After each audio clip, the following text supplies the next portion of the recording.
So in this video, I'm going to show you what Minikube and Kubectl are and how to set them up.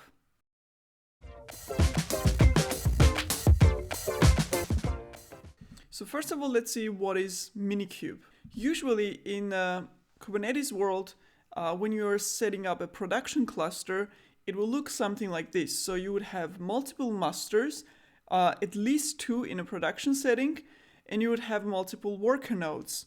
And master nodes and the worker nodes have their own separate responsibility. So as you see on the diagram, you would have actual separate virtual or physical machines that each represent a node. Now, if you want to test something on your local environment, or if you want to try something out very quickly, for example, deploying new application or new components, and you want to test it on your local machine, obviously setting up a cluster like this will be pretty difficult, or maybe even impossible if you don't have enough resources like memory and CPU, etc. And exactly for that use case, there's this open source tool that is called a Minikube. So what a Minikube is basically one node cluster where the master processes and the worker processes both run on one node. And this node will have a Docker container runtime pre-installed. So you will be able to run the containers or the pods with containers on this node. And the way it's going to run on your laptop is through a virtual box or some other hypervisor.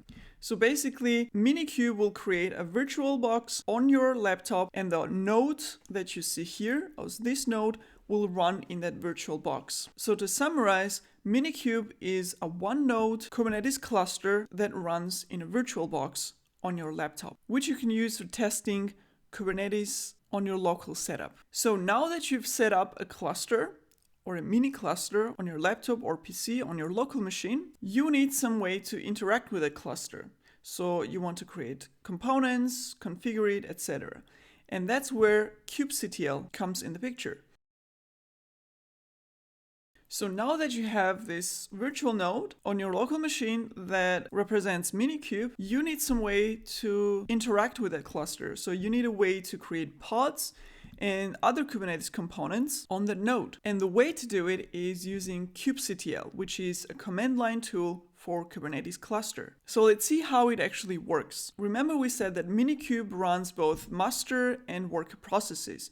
So one of the master processes called API server is actually the main entry point into the Kubernetes cluster. So if you want to do anything in the Kubernetes, if you want to configure anything, create any component, you first have to talk to the API server. And the way to talk to the API server is through different clients. So you can have a UI like a dashboard. You can talk to it using Kubernetes API or a command line tool, which is Kubectl. And Kubectl is actually the most powerful of all the 3 clients, because with Kubectl you can basically do anything in the Kubernetes that you want. And throughout this video tutorials, we're going to be using Kubectl mostly. So once the Kubectl submits commands to the API server to create components, delete components, etc., the worker processes on Minikube node will actually make it happen. So they will be actually executing the commands to create the pods, to destroy the pods, to create services, etc. So this is the Minikube setup, and this is how Kubectl is used to interact with the cluster. An important thing to note here is that Kubectl isn't just for Minikube cluster. If you have a cloud cluster or a hybrid cluster, whatever, Kubectl is the tool to use to interact with any type of Kubernetes cluster setup. So that's important to note here. So now that we know what Minikube and Kubectl are, let's actually install them to see them in practice.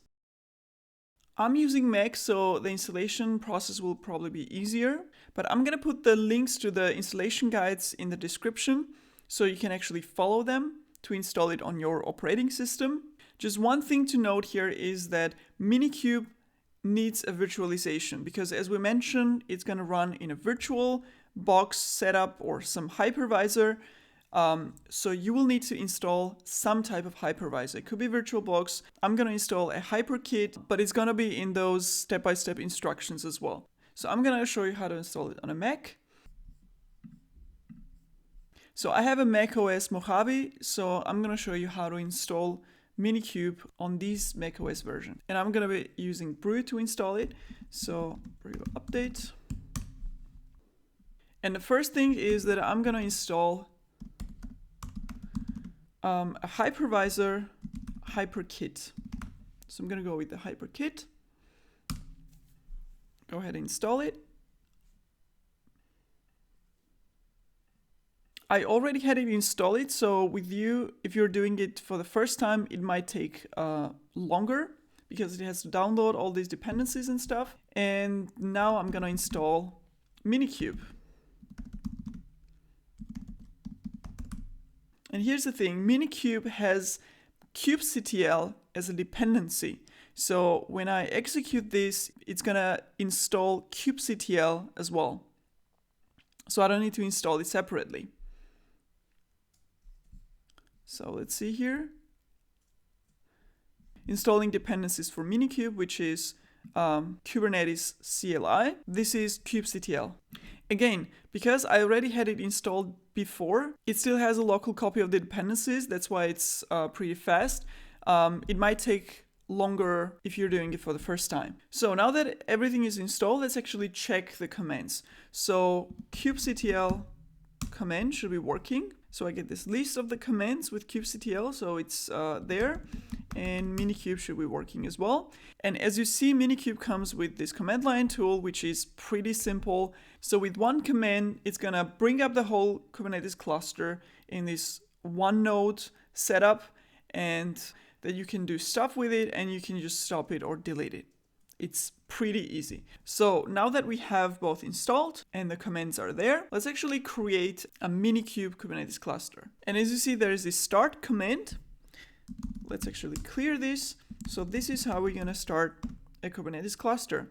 Minikube start. And here is where the hypervisor installed comes in. Because since Minikube needs to run in a virtual environment, we're gonna tell Minikube which hypervisor it should use to start a cluster. So for that, we're going to specify an option, which is VM driver. And here I'm going to set the hyperkit that I installed. So I'm telling Minikube, please use hyperkit hypervisor to start this virtual Minikube cluster. So when I execute this, it's going to download some stuff. So again, it may take a little bit longer if you're doing it for the first time. And as I mentioned, Minikube has Docker runtime or Docker daemon pre-installed. So even if you don't have Docker on your machine, it's still gonna work. So you would be able to create containers inside because it already contains Docker, which is a pretty good thing if you don't have Docker already installed. So done, kubectl is now configured to use Minikube, which means the Minikube cluster is set up, and kubectl command, which is meant to interact with the Kubernetes clusters, is also connected with that Minikube cluster. Which means if I do kubectl get nodes, which just gets me a status of the nodes of the Kubernetes cluster, it's gonna tell me that the Minikube node is ready. And as you see, it's the only node and it has a master role because it obviously has to run the master processes. And I can also get the status with Minikube, executing Minikube status.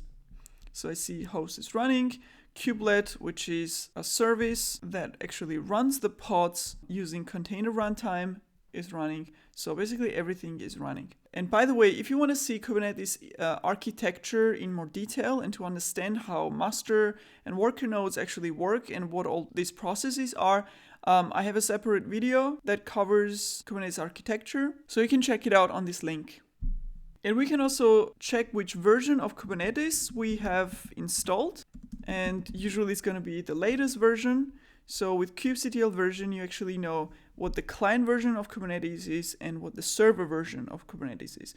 And here we see we're using 1.17, and that's the Kubernetes version that is running in the Minikube cluster. So if you see both client version and server version in the output, it means that Minikube is correctly installed. So from this point on, we're going to be interacting with the Minikube cluster using kubectl command line tool. So Minikube is basically just for the startup and for deleting the cluster, but everything else, configuring, we're going to be doing through kubectl. So if you at this point have some problems starting a Minikube cluster, you can actually start it in a debug mode. So you can delete the one that you created using Minikube delete.